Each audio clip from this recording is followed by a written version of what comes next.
There are so many different alternative homes like tiny houses and yurts or boats, and today I'm in London and I met Sorcha and she's living on a wide beam boat in London. This is our wide beam. She's called Beastie.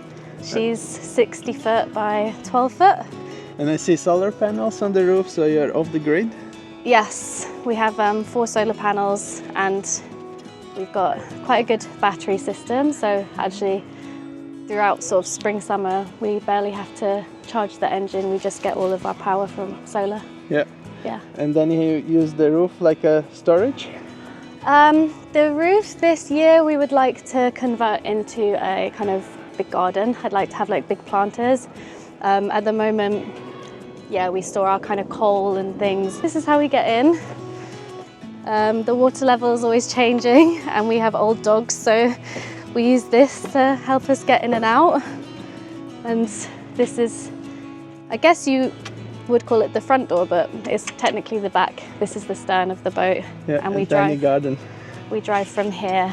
And yeah, this is where I've currently got my little garden going. And you have many dogs? 3 dogs. 3 dogs. 3 dogs, yeah. That's why we need the big space.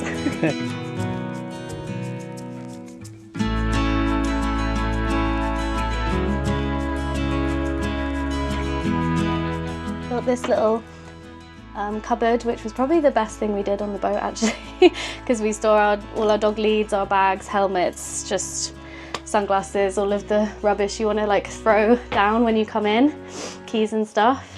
And we've got a little bit of storage underneath these steps as well, where we keep our big muddy boots and things. Oh, yeah, right. Yeah. Nice. And this is the kitchen. It's very spacious. Yeah, we've got loads of room. We kind of wanted to keep everything very like, open plan so we could make use of the space. Yeah, and I love how you decided to keep space more open and to make countertop smaller than original, like the usual one that in the house you would have. Yeah, that was our friend Callum, who runs the Boat Fit Co, which helped us build the boat. He suggested this because he's got an amazing brain trying to figure out space, and we said we don't want a breakfast bar, we want to have like a proper kitchen table we can all sit at. So in order to fit a table, we needed to kind of reduce the size of the counter on this side, and it works fine. Yeah, we have plenty space.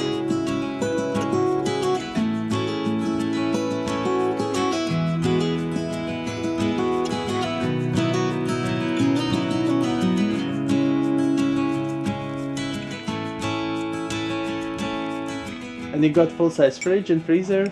Yep, full-size fridge, freezer. Dishwasher? Yeah, we've got a little dishwasher here. We've got our bin in here. So all luxury things that you would have at home. Yeah, it's kind of quite easy transition from land onto this boat.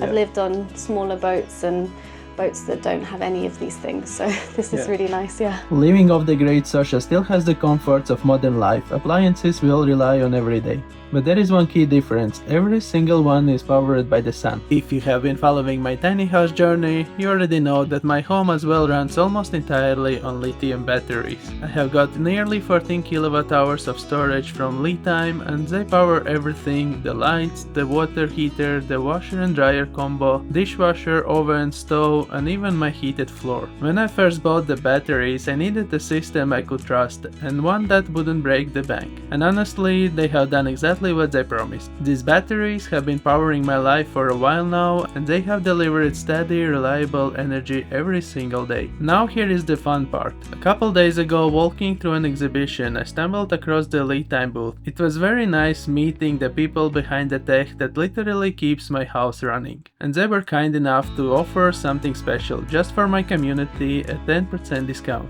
What I really love about Lithium is the variety they offer. Their lineup goes from compact 6 Ah battery all the way up to massive 560 Ah batteries. Lithium offers up to 5-year warranty on most of their battery models. And of course the design includes a battery management system for safety protection, overcharge, over-discharge, balancing and temperature control. And another thing I appreciate is how scalable setup is. You can begin with just a small pack for light use and later expand into a full system big enough to keep an off-grid home running year-round. It feels less like buying a battery and more like building a foundation you can keep adding to as your needs grow.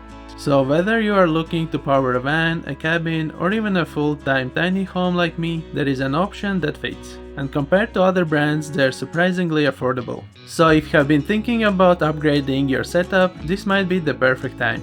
I will leave the link and discount code below. Take a look, because trust me, having dependable and affordable power makes all the difference when your entire home runs on electricity. So you mentioned that you got the last cheap one shell. Yeah.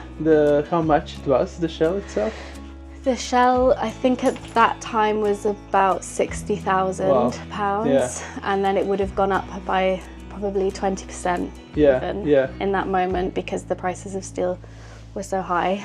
So how long have you been on this boat? We moved on a year and a half ago, so it was a year before that we bought it. I think. It took 1 year to build it? Yeah, we spent a year. And did you hire some contractors to build inside, or you did by yourself? We did it by ourselves mostly, but then we also had the help of this company, the Boat Fit Co. That my partner works for them, and they fit out wide beams just like this. And so we sort of tried to do as much as we could ourselves, and then we got the Boat Fit Co. to come in and help us with the more difficult stuff like the electrics and things like that, like the systems running through. They helped us with that. We maybe had about 6 weeks where they had sort of 3 people I think, kind of pushing, doing as much as we could. Yeah, and otherwise it was just the two of us. Yeah. So it was 1 year and free time after work? Yeah, basically. Mostly weekends? After work and weekends, yeah. Nice. Yeah, it was hard work. And the dog is at the rescue, or? Yeah, so Pecan here, she's from Tunisia. She's a street dog. She's 3-legged. She lost her leg in a gunshot wound. Yeah, so she's kind of been through a lot, but I've had her about 10 years.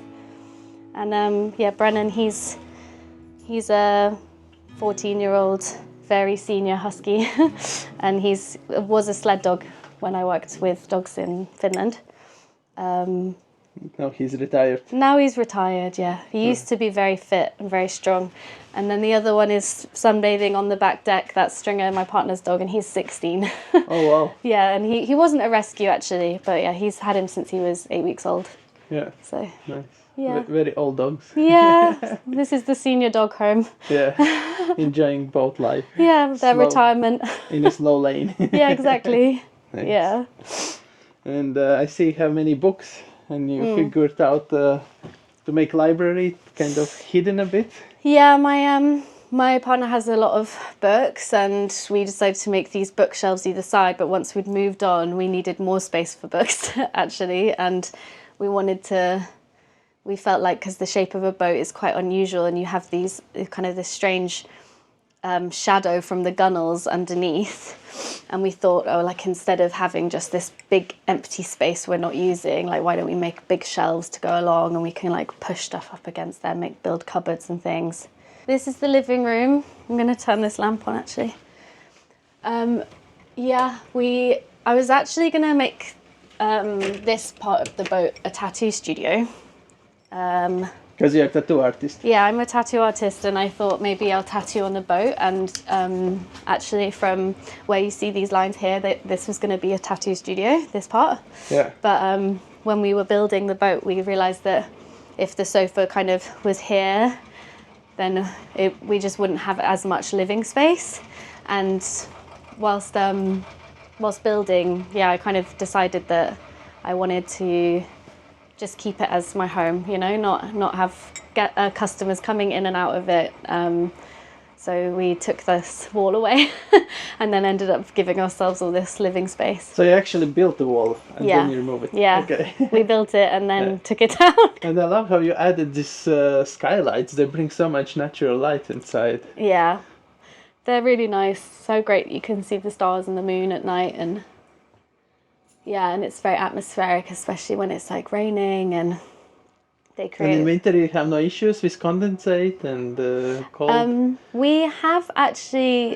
We haven't got technically enough ventilation in this boat, so there is some condensation. It's not that extreme, and we plan to put some more vents like this one in so that we can get a bit more airflow in the winter. But it's not extreme. It's really well insulated. So Yeah.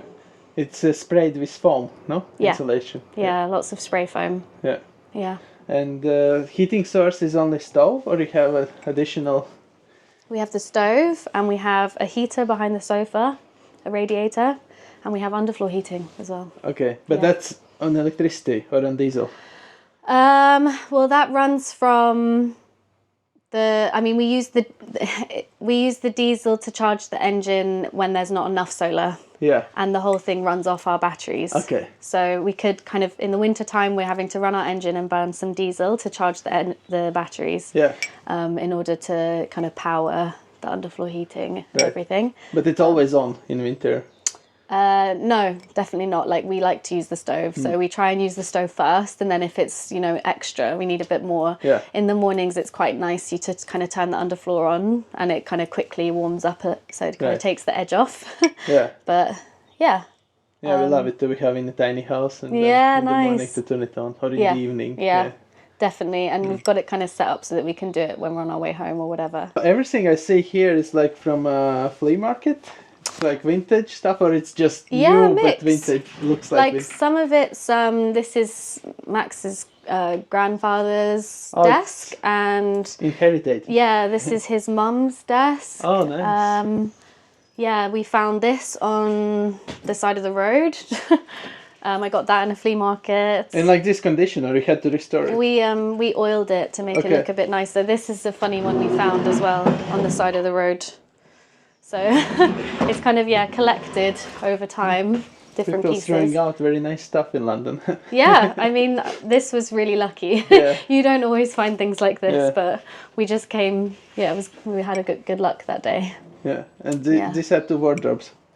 Yeah, so in here we've got our washing machine and like. Oh, you got it in laundry. washing machine. Yeah, washing machine, dryer. Combo. And, yeah, Yeah. and in there we keep all our coats and our shoes.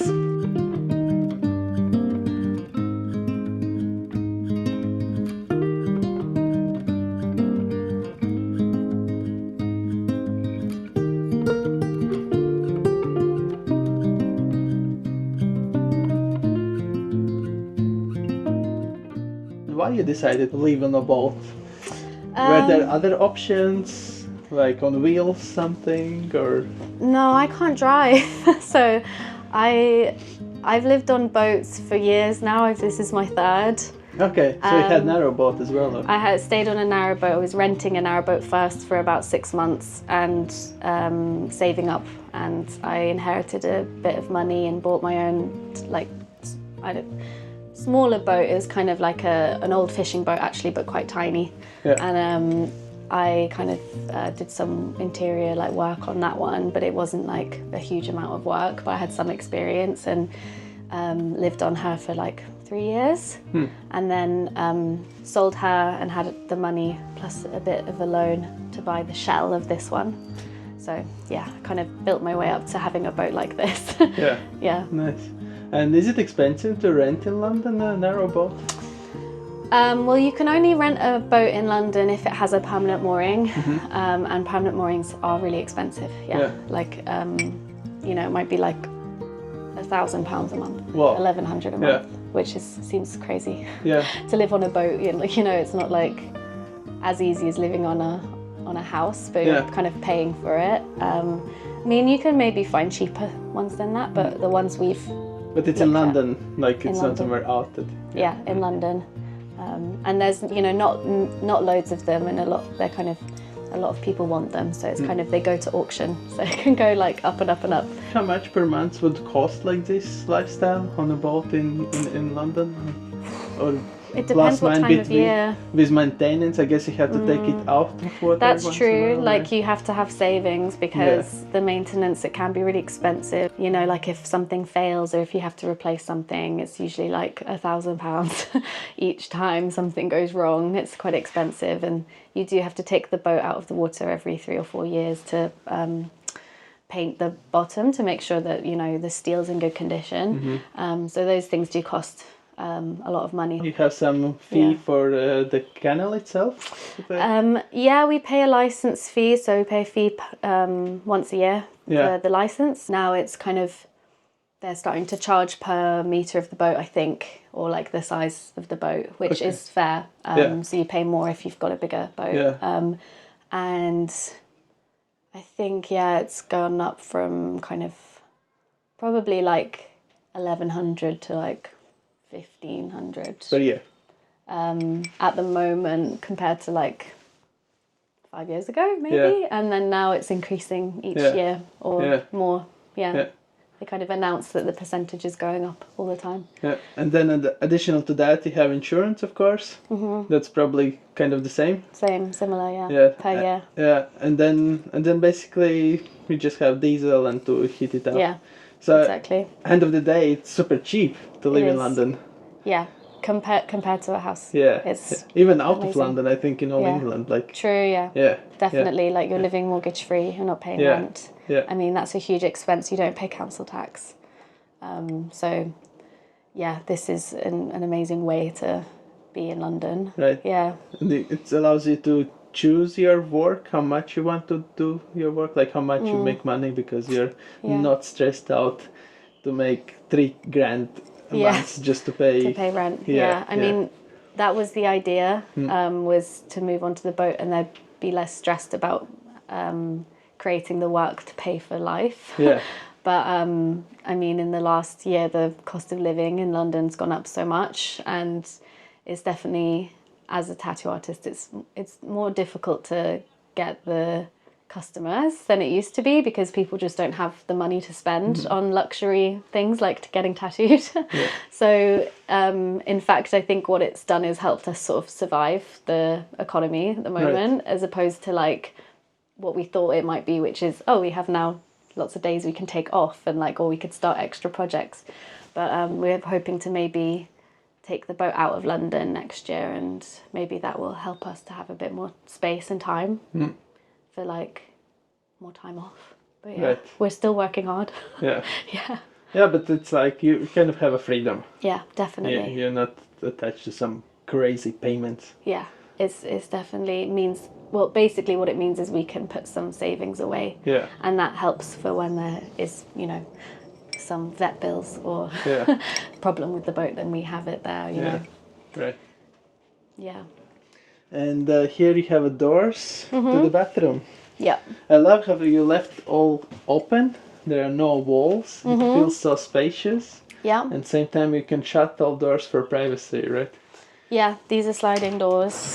So you can have some privacy and like shut it off if you want. But we tend to mostly, have it all open. Yeah.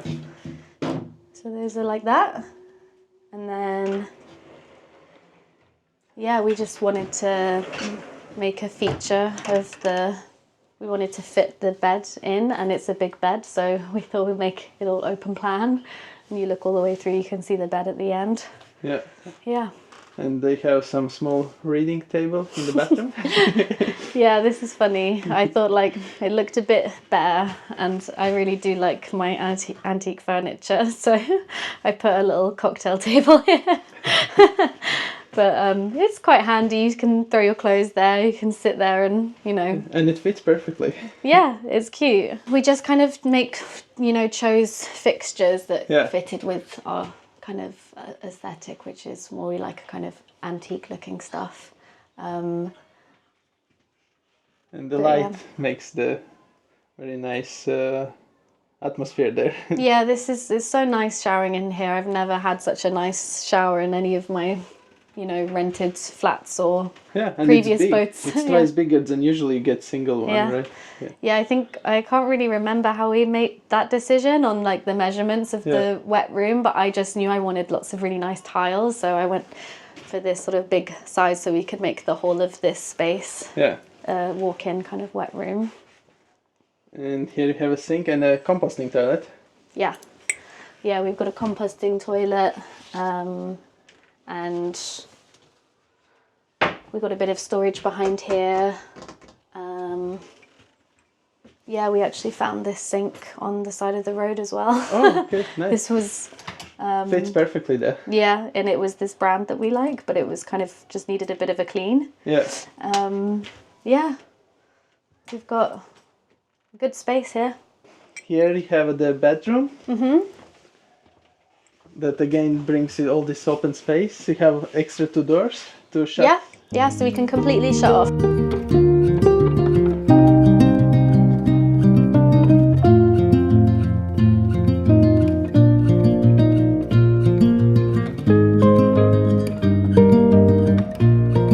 Two wardrobes either side, Yeah. so we have both equal amount of space for our clothes. These were custom built, and this bed actually belonged to my parents, and I was born in this bed, so Oh, really? yeah, so it stays That's with so me nice. wherever I go. That's Yeah. why it's an important bit of furniture. So we based the layout of the boat and of the bedroom on the bed here, so that we could kind of have some storage behind and steps to get us out into the bow of the boat. And you had it on narrow boat as well. No, I had it in my sister's flat when I lived on my other boat, because that one was all built-in furniture. It was so small. So I had to live without my bed then. And these are the windows, so you can open them as well. Yeah. And more light. Usually we keep them shut just for privacy, but yeah, you can have these open as well. This was really difficult to try and figure out how to do this. Like, it's a surprisingly complicated thing, like the weight of the wood and then finding hinges that are like strong enough. Yeah. So they're a work in progress, but Need probably 2 on each side. yeah, but it's hard because of these curves. Oh yeah. So we have to figure that out. Yeah. There's still odd little bits that we have to do, but Thanks for watching. Let us know what do you think about this beautiful build. Sorcha's social media I will leave in description below, and see you in the next one. Cheers!